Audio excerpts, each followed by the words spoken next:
Tiniyak ngayon ng Malacanang ang pagbibigay ng tulong sa mga naging biktima ng indiscriminate firing.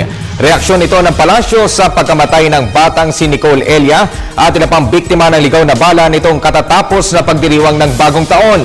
Ayon kay Presidential Spokesman Edwin Lasieda, kanilang tututukan ng pulisya ang mga kaso ng indiscriminate firing doon din ng kampanya kontra loose firearms. Sinabi niya ito ay isang hakbang upang maiwasan ang pagpapaputok ng baril bilang pagsalubong sa bagong taon.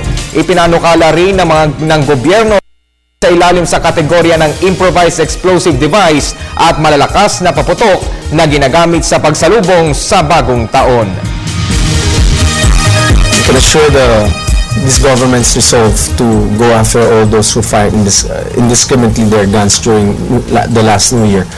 And we'd like to ask them if they have any information. We've posted during the December 30 briefing by the President on the preparations for the New Year celebration, a number that was given by the Philippine National Police.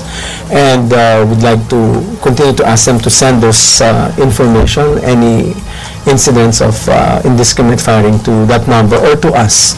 We will take action to those reports, on those reports.